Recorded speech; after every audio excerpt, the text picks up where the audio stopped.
Hello everybody, Christian from Treasure Town here, and today we're going to be speaking about the 1938D Buffalo Nickel, the last year of Buffalo Nickels, and boy, there's a lot to look for on this coin. Basically, I'll explain the treasure hunt, the fact that how there's a few of these coins, and the 1938Ds are a really good one to do it on, that are going to be worth way more than the rest of them because they've got small varieties. There's so many varieties on this coin that are even gradable by the major grading companies, so you want to know just what to look for. We're going to be talking about it. I'll show you where on this coin to look for the variety, then we'll go to a PowerPoint or varieties, we'll go to a PowerPoint presentation, and I got a bunch of slides that detail close photos. I'll explain it, talk about the values, and I can't wait to give you the full picture on these coins.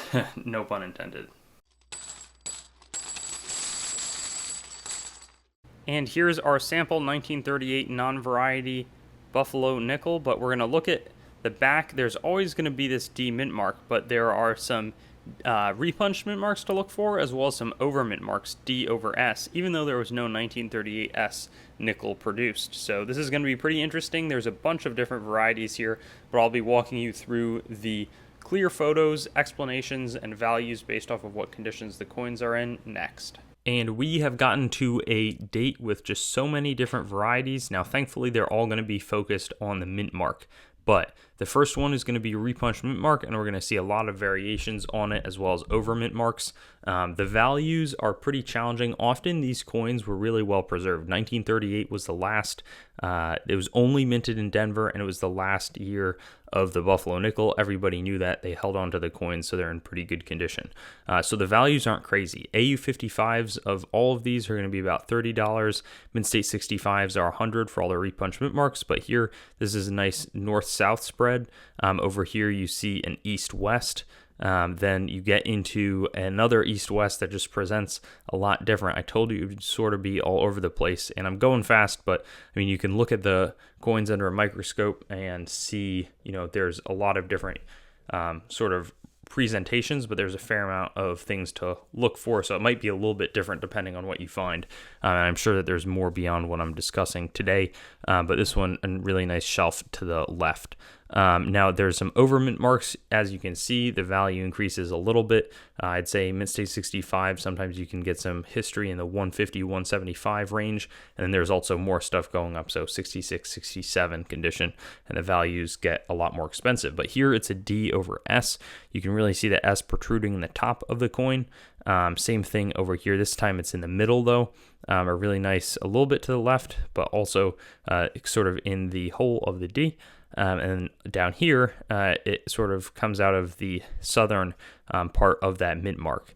As we continue, right here, it's a little more challenging to see. I'm not exactly sure. I feel like I see a split serif up there, but that would be more of like a D over D repunching. So maybe it's a little bit on the sort of in the inside as well as a little bit on the out there.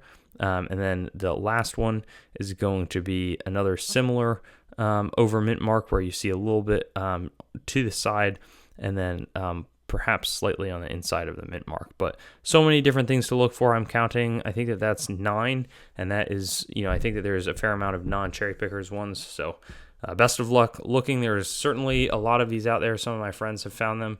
I don't see a ton of them, but 1938D is not a uncommon date. So when you find them, take a quick look at the mint mark and see if you can't walk away with a little bit extra. Thanks for watching the video. I'd encourage you to like, comment, and subscribe to the channel to stay updated. I've also got Facebook, Instagram, and Twitter, so you can follow me there. TreasureTownYT.com is the main channel website. Definitely give that a visit. I've got a lot of information about me up there and the channel. CoinGrabBag.com as well currently redirects there, but it's some good opportunities for very fair grab bags, both made by me and other sellers. A lot of different options, so that's a good way to support. There's also TreasureTownCoins.com. In the future, my coin dealing operation will be done out of that website. CoinMeltPrice.com for updates on the melt prices of your coins, both US and world. A lot of resources in that website.